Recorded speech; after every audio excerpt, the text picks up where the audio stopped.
In the waning days of August 1944, at precisely 0615 hours, observers stationed at Post 4 in Pas-de-Calais, France, faced an unsettling reality. A rumpled morning briefing rested on the tabletop, while engineers from Flak Regiment 155W grappled with the baffling figures staring back at them. These interception figures shattered the foundational rules of projectile likelihood drilled into students at Luftwaffe engineering schools throughout the Reich. An 82% destruction rate. Such numbers simply did not add up. Peering through their reconnaissance scopes, the German spotters had seen evidence that upended all the assurances from their reconnaissance networks regarding the effectiveness of Allied air defenses. In the hours just before daybreak, the V-1 buzz bombs dispatched in the direction of London were meeting their end with a success rate that left experts at a loss for words. The V-1 missiles evaded destruction from pursuing fighter aircraft executing perilous maneuvers. They also avoided entanglement with the cables of barrage balloons. Instead, anti-aircraft artillery along the coastal defenses proved their undoing. Explosions from shells burst with uncanny precision in the vicinity of these projectiles, managing to trigger detonations close enough to disable them without needing exact strikes. Inside the headquarters of Flak Regiment 155W at the Château d'Auteuil, Oberst Max Wachtel, who oversaw the full V-1 campaign, absorbed these dispatches with mounting concern. Throughout the German V-1 offensive, the share of flying bombs neutralized by the coastal gunbelt climbed steadily, starting at 17% during June and surging to 74% by the end of August, with a peak of 82% on a single remarkable day in the closing week of August 1944. This shift signaled the onset of the deepest technological upheaval that the Wehrmacht's armaments experts would face amid the conflict. Unbeknownst to Wachtel or his fellow German researchers, what they observed marked the unveiling of one of the Second World War's most tightly held innovations, a device shielded with secrecy comparable to that surrounding the atomic bomb effort. Known as the proximity fuse, or by its allied designation of VT for variable time fuse, this invention methodically dismantled Hitler's dreaded reprisal armament through an exactitude that defied the principles of German physics. The origins of this development trace back 10 weeks prior to June 13, 1944, 1 week following the D-Day landings. Reacting to the Allied assault on Normandy, Hitler had finally deployed his anticipated Vergeltungswaffe, or vengeance weapon, targeting London. In the early hours of June 13th at 4:25 a.m., the initial V-1 struck the city, crashing onto Grove Road in Bow and wrecking a nearby railway bridge, along with several surrounding residences. The devastating impact of the initial strike claimed 6 lives, left 30 individuals wounded, and displaced 200 from their homes. This formidable device embodied decades of meticulous German engineering. An unmanned flying machine propelled by an Argus AS-109 0W14 pulse jet engine, loaded with 850 kilograms of Amatol high explosive, and capable of hurtling through the sky at 640 kilometers per hour. It marked the debut of the world's inaugural practical cruise missile, and the German military leadership was convinced that it alone could force Britain into submission. Major Walter Dornberger, who oversaw the V-Weapons initiative at Peenemünde, had determined that even assuming a modest 25% hit rate, the V-1 would unleash greater destructive force upon London than the full Luftwaffe bombing campaign of 1940-41. Producing a single V-1 required about 5,000 Reichsmarks, an insignificant sum compared to the expense of deploying a crewed bomber. all without endangering any pilots. Scientists at the Peenemünde Army Research Center had ample grounds for optimism. They had pioneered cutting-edge rocket systems, brought jet-powered planes into active service, and now introduced the pioneering cruise missile. Dr. Robert Lusser, the engineer behind the V-1's guidance mechanism, had assessed that thwarting it by Allied forces would prove all but unattainable. The bomb soared at 640 kilometers per hour, weaving through heights ranging from 600 to 2,700 meters.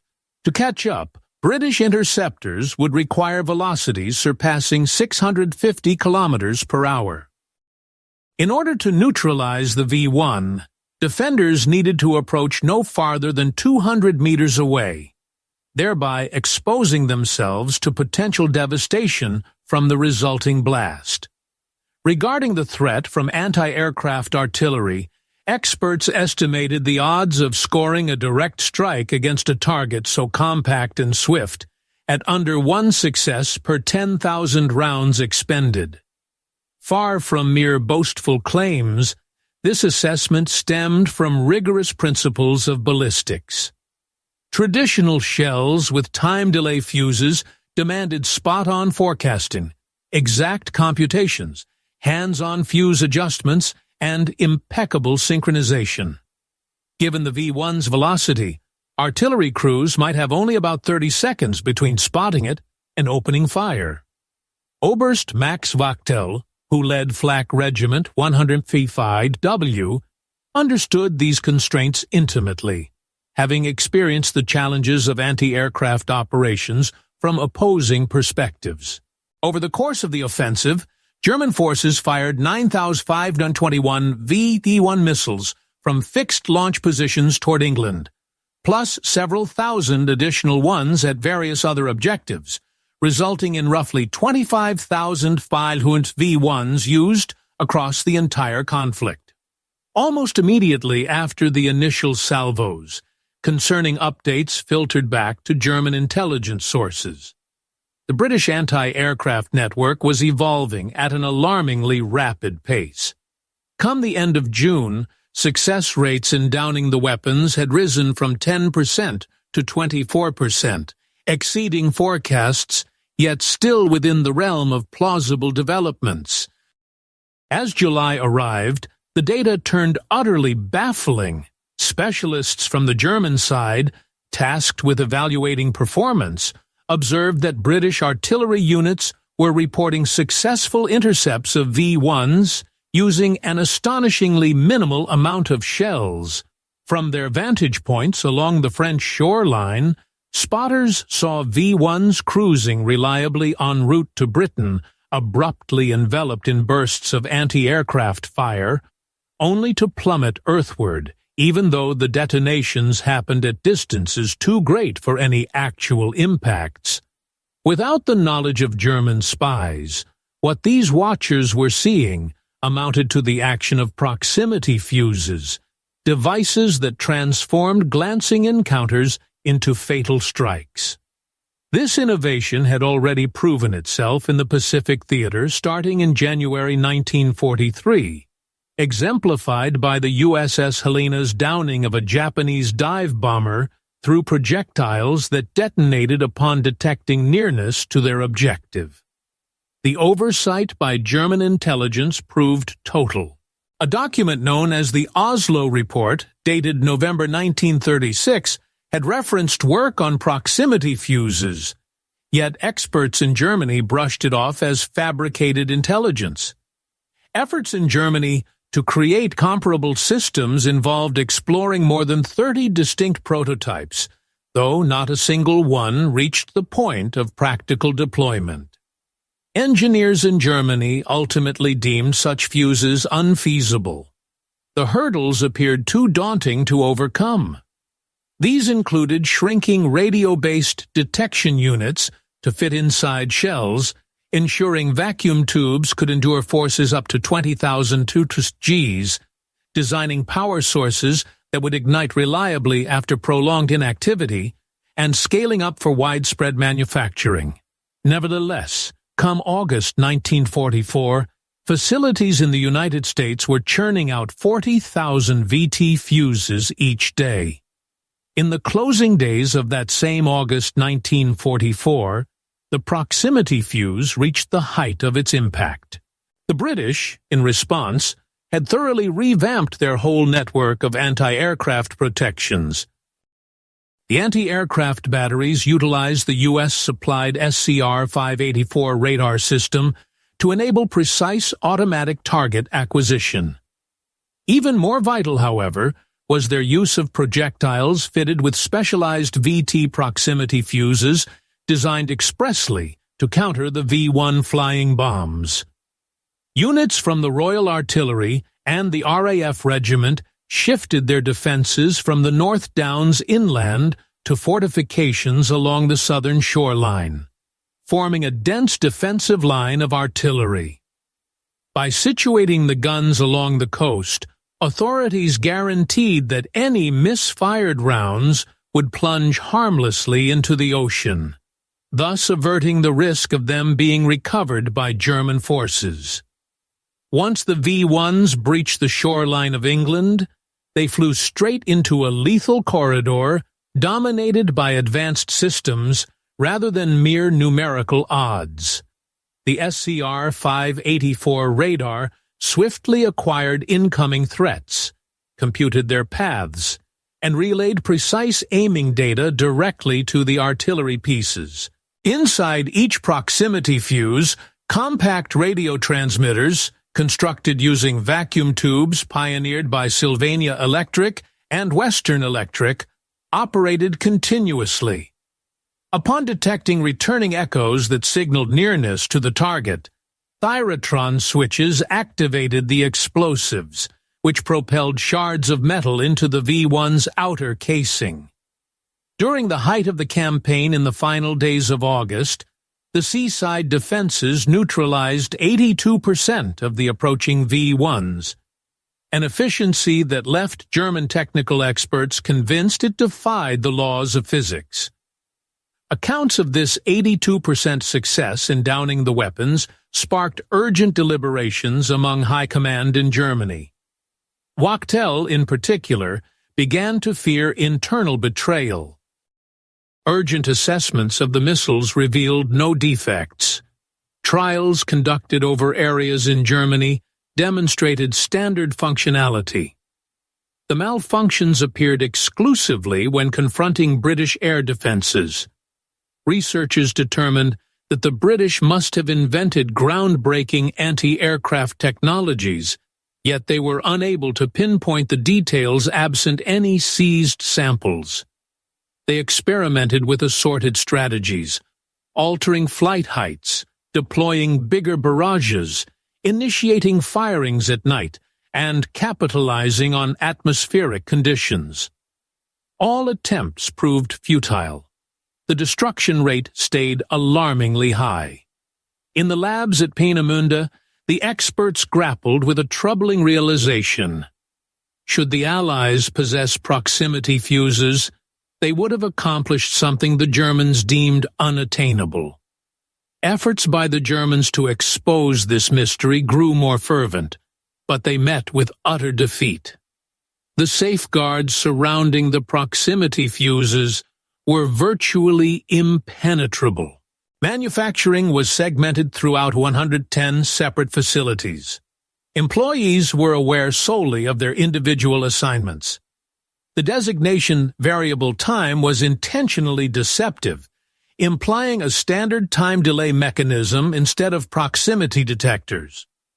From 1944 onward, the United States' electronics sector channeled its full resources into creating these fuses. By the conclusion of the war, 22 million proximity fuses had been manufactured, at a total expense exceeding $1 billion in 1940s dollars. The Crossley Corporation manufactured more than 5 million units on its own, accounting for almost a fourth of the overall output. These figures underscored a profound disparity in industrial prowess. As Germany labored to assemble V-1s through coerced workforce, the United States repurposed its electronics sector entirely for fuse fabrication. The price per fuse dropped dramatically, from $7.32 in 1942 to $18 in 1945.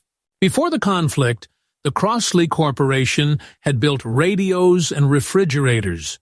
During the war, it mobilized 10,000 staff members to generate 16,000 fuses each day at its height.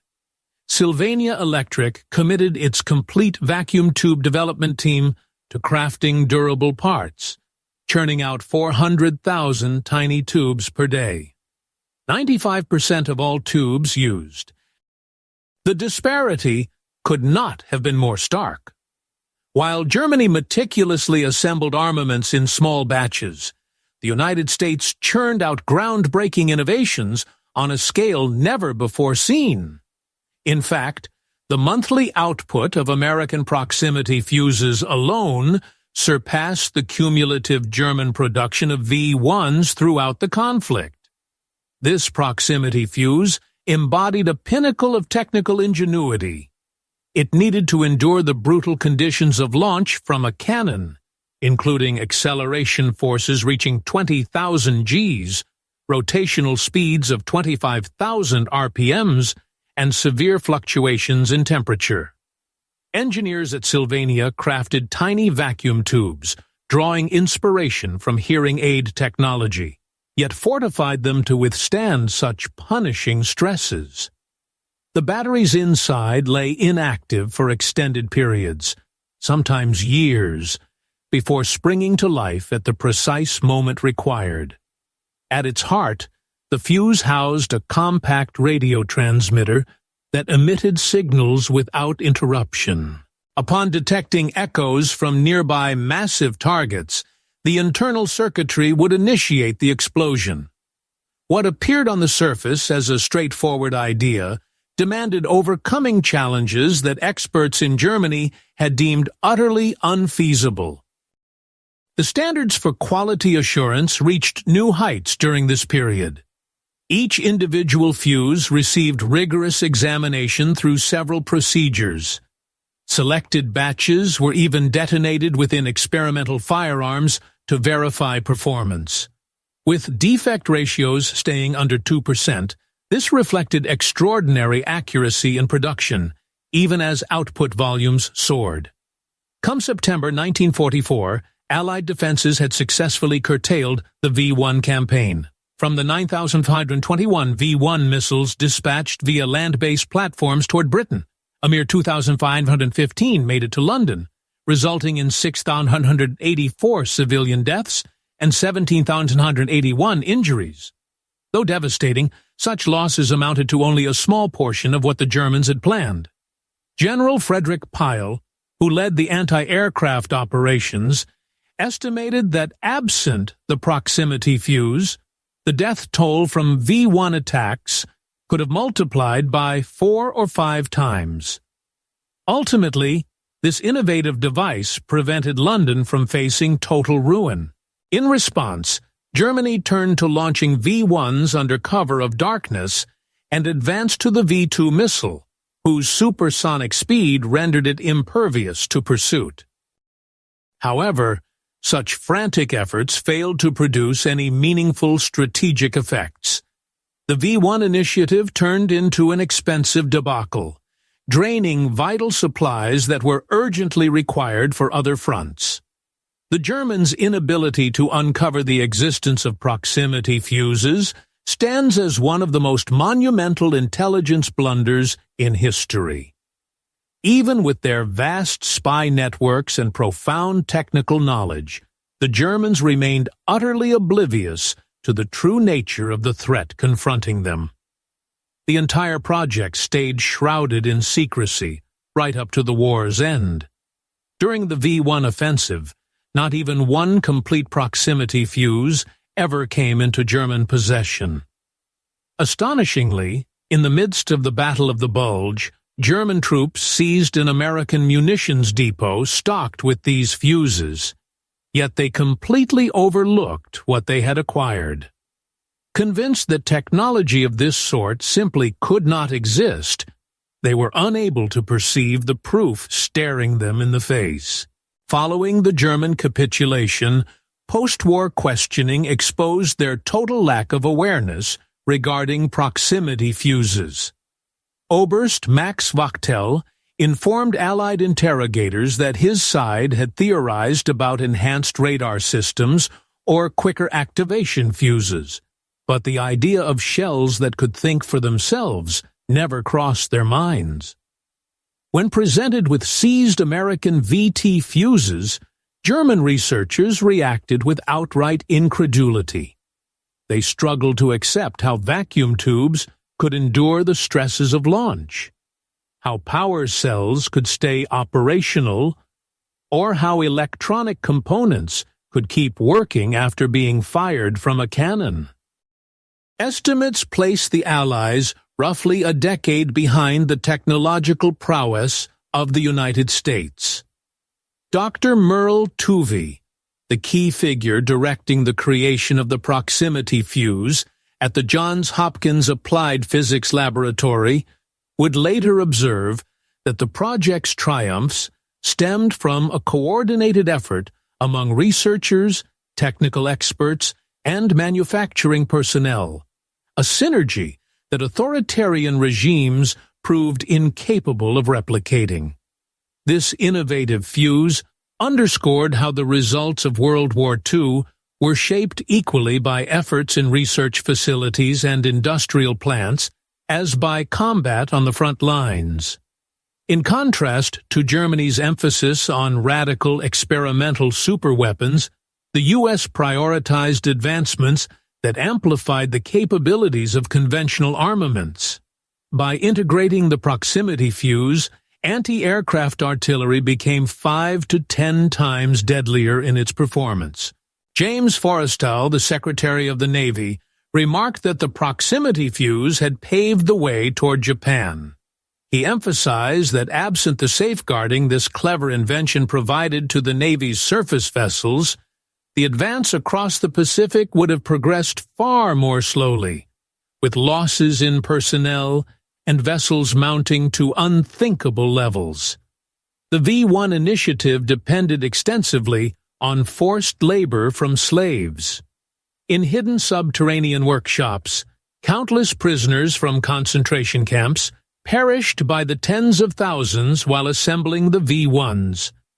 On the other side, U.S. laborers chose to put in extra hours for higher pay, unaware of the precise nature of their output, yet fully aware of its critical role. More than 5,000 women at Sylvania's plant in Ipswich toiled through 12-hour days to fabricate unique parts. It was only in the aftermath of the conflict that they realized their contributions had shielded London from the devastating strikes of Hitler's vengeance arms. The confidentiality surrounding the proximity fuse remained airtight throughout. Even the British gunners manning anti-aircraft defenses were in the dark about the reason for their projectile's superior impact. They received designated rounds subject to rigorous inventory controls. Each shell equipped with a proximity fuse launched against V1s underwent meticulous monitoring. Any that failed to detonate were promptly retrieved and locked down. Meanwhile, ships from the Navy kept watch over the English Channel, blocking any attempts by Germans to salvage the faulty ordnance. The veil of secrecy exacted a heavy toll in human lives. Ground troops of the Allies were barred from deploying artillery equipped with proximity fuses until the final month of 1944. Countless soldiers perished due to the extreme caution surrounding this innovation deemed too vital to expose. Nevertheless, deploying it against the V1 threats proved entirely warranted. Ensuring the city's endurance amid the onslaught held paramount importance. From the German perspective, the V1 initiative squandered vital assets while yielding scant tactical gains. The effort to unleash roughly 25,000 V-1s, in all demanded millions of Reichsmarks, and pulled away materials from the production of fighter planes and anti-tank armaments, both urgently required, amid contracting battle lines. The project's dependence on forced labor from captives lent a profound ethical stain to its ultimate shortcomings. In essence, the proximity fuse neutralized armaments forged amid profound human anguish, a poignant irony that dawned on observers only after the conflict's end. This device epitomized a shift in the nature of combat, where triumph stemmed from ingenuity in design and sheer manufacturing might rather than the prowess of standalone armaments. It underscored that contemporary conflict boiled down to a rivalry among industrial apparatuses, extending beyond mere armed contingents. Prior to safeguarding vessels in the Pacific theater and paving the way for Japan's capitulation, the proximity fuse had already preserved London. The Germans, as they observed their V-1s plummeting short of targets, remained utterly baffled by the reasons. The breakthrough that thwarted them lay beyond the bounds of their own technological paradigms. The shift proved nothing short of revolutionary. In the era preceding proximity fuses, neutralizing a single V-1 demanded, on average, 2,500 rounds from heavy anti-aircraft guns. Once introduced, that figure plummeted to just 100 shells. The effectiveness of the gun belt in intercepting targets climbed dramatically from 17% to 82% within just 10 weeks. Such a leap did not stem from acts of bravery or enhanced drills, but rather from the overwhelming output of cutting-edge innovations manufactured at levels that left Germany unable to compete or even grasp. The United States rallied its full electronics sector, brought in more than 80,000 laborers, and poured over $1 billion into creating 22 million fuses. In September 1945, the proximity fuse finally entered the public domain. The War Department's statement opened with these words: "One of the most important weapons developed during the war, surpassed in effectiveness only by the atomic bomb." To the German researchers who had long scratched their heads over the V-1's shortcomings, this disclosure delivered both clarity and a profound sense of defeat. Their downfall came not from tactical brilliance or valor, but from a manufacturing prowess they had never dreamed could exist. Interviews conducted after the conflict laid bare the Germans' astonishment. They had viewed the V-1 as the ultimate achievement in armaments engineering. Discovering that it had been overcome by electronics, churned out in vast quantities for under $20 apiece, proved utterly crushing. In the end, they fell not to fighters on the battlefield, but to the relentless rhythm of production lines. This innovative proximity fuse advanced over time to form the backbone of contemporary air defense networks, radar-based height measurement devices, and electronic combat tools. Among the ex-scientists from Germany's armaments programs, it stood as an enduring symbol of their oversight during the conflict. The fuse's success demonstrated a key truth in contemporary combat. The value of churning out vast quantities of solid innovations outweighs the pursuit of flawless armaments. While Germany excelled in creating exceptional standalone armaments, the United States manufactured practical ones on a massive scale, numbering in the millions. During that extraordinary moment in the waning days of August 1944, as these fuses neutralized 82% of the German V-1 buzz bombs, the very essence of battle was transformed irrevocably. Those in Germany who unleashed their retaliatory projectiles remained oblivious to the unseen mechanism that was thwarting their efforts. From their perspective, they had executed flawlessly, innovating cutting-edge armaments, preparing crack teams of operators, and securing pivotal advancements. Nevertheless, they succumbed to the onslaught of mass-manufactured electronic components that lay far beyond their wildest conceptions. The proximity fuse preserved London by unleashing a barrage of countless minor detonations, each directed by an innovation that German researchers dismissed as unattainable. This marked the ascendancy of industrial democracy against the rigid structures of totalitarian design, where widespread manufacturing outshone meticulously fashioned excellence and replicated straightforward innovations surpassed elaborate miracle armaments. The Germans remained oblivious to the force that struck their V1s, sending them plummeting in flames from the heavens. Overcome by a clandestine element they failed to fathom, and a production prowess they were powerless to rival. What had begun as Hitler's instrument of retribution was recast by the proximity fuse into a bulwark for London, leaving the Germans in the dark about the mechanism or rationale until well after the outcome had sealed fates. Ultimately, America's most profound success unfolded not amid the clash of arms, but within the humming workshops where countless laborers, among them numerous women unaware of the purpose behind their efforts, assembled the minuscule electronic gadgets that safeguarded a metropolis and revolutionized the nature of combat for all time. The remarkable 82% success in neutralizing threats during the final days of August 1944 served as irrefutable testimony that, in the era of contemporary conflict, a nation's manufacturing strength could neutralize even the most brilliant superweapon. Far beyond mere armament, the proximity fuse embodied the proof that a free society's capacity to harness scientific ingenuity and economic output could prevail against the coerced genius of oppression. And as the Germans observed their flawless creations tumbling earthward, they stayed ignorant of the reason their cause was already doomed, despite the proclamations from their commanders that victory was within grasp.